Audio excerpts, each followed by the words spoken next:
இந்த வீடியோக்குள்ள போறதுக்கு முன்னாடி நம்ம சேனலை சப்ஸ்கிரைப் பண்ணாதவங்க சப்ஸ்கிரைப் பண்ணிடுங்க, பக்கத்துல இருக்க பெல் பட்டனையும் கிளிக் பண்ணிக்கோங்க.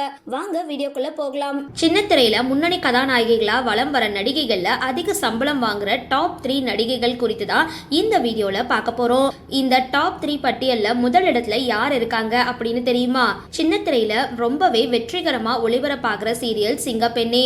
இந்த சீரியல்ல ஹீரோயினா நடிச்ச ரசிகர்களோட மனசுல இடம் பிடிச்சவங்க நடிகை மனிஷா மகேஷ். இவங்க இந்த சீரியல்ல நடிக்க ஒரு நாளைக்கு ரூபாய் 30,000 வரைக்கும் சம்பளம் வாங்கிட்டு வராங்க.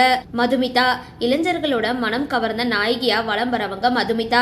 இவங்க சன் டிவில ஒளிபரப்பான எதிர்நீச்சல் சீரியல் மூலமா தமிழ்ல பிரபலமானாங்க. அதுக்கப்புறம் விஜய் டிவில ஒளிபரப்பாகிட்டு வர ஐயனாறு துணை சீரியல்ல கதாநாயகியா கலக்கிட்டு இருக்காங்க.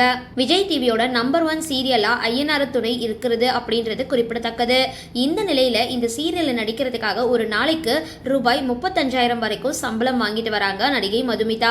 ஸ்வாதி கொண்டே முதல் இடத்துல 3 முடிச்சு சீரியல் கதாநாயகி ஸ்வாதி கொண்டே இருக்காங்க.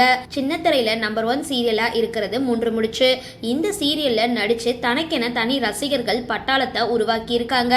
இதுக்கு முன்னாடி விஜய் டிவில ஒளிபரப்பான ஈரமான ரோஜாவே சீரியல்லையும் ஹீரோயினா நடிச்சிருந்தாங்க.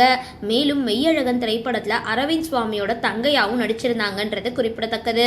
இந்த நிலையில 3 முடிச்சு சீரியல் நடிக்கிறதுக்காக இவங்க ஒரு நாளைக்கு ரூபாய் 80,000 இருந்து 1 லட்சம் வரைக்கும் சம்பளம் வாங்கிட்டு வரதா சொல்லப்படுது. சரி, இந்த வீடியோ பத்தின உங்களோட கருத்துக்களை கீழே கமெண்ட் பாக்ஸ்ல போஸ்ட் பண்ணுங்க.